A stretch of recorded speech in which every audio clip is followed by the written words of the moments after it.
I'm joined now by Congressman Sean Duffy of Wisconsin and Adrienne Elrod, former Strategic Communications Director for Hillary Clinton's 2016 presidential campaign. Thanks to you both. Congressman Duffy, do you have any insight as to why that announcement was pushed off today? I think that's a good analysis that the president tapped the brakes. He wants to make sure he has everything in order before he makes this announcement. But make no mistake, the president understands this, and voters across the country here in Wisconsin, too, understand what's happening with trade in China. We have a $350 billion trade deficit a year with China. They have state-owned companies that dump things like steel and aluminum in America. They steal our technology.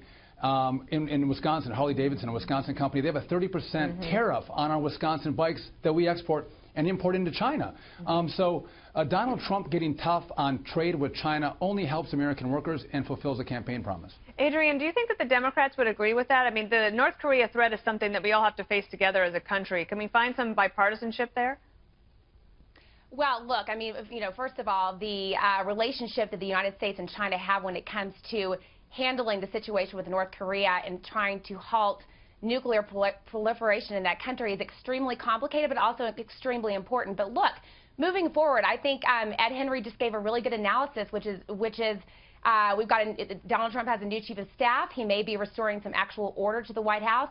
I'll also be the first to say it is absolutely a bipartisan issue that Democrats and Republicans both want to get a hold on this intellectual property threat that China's been invoking for years. But at the same time, chest thumping and diplomacy via Twitter is not going to solve the issue. There's so much at stake here, and I think Donald Trump has got to make sure that he's got a very nuanced, careful approach to how he handles the situation. And it looks like I think that probably happened today. Congressman, I did want to ask you one thing, because the questions that I have surrounding sort of the possible steel tariffs, right?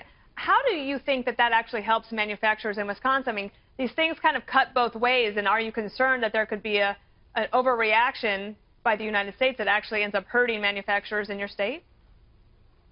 Well, so first off, we don't want a trade war, but as I mentioned at the start, we have a $350 billion trade deficit with China. A trade war hurts China more than America, so making sure we get the policy right is important. But if you look at Democrats, they've sat on the sidelines for 8 years and have done nothing with China, and actually Republicans too. And if we get this policy right and we can bring these jobs back to America, Donald Trump is a significant winner with the Rust Belt Republicans and Democrats who voted for him. Well, and it was just last week that he announced that in your state there will be Foxconn and the $3 billion, well, the big new push for jobs there. $10 billion investment. A $10 billion investment and a $3 billion sort of like jobs. Investment or inducement in order to get them there. I guess China might consider that unfair, but you might call it leveling the playing field.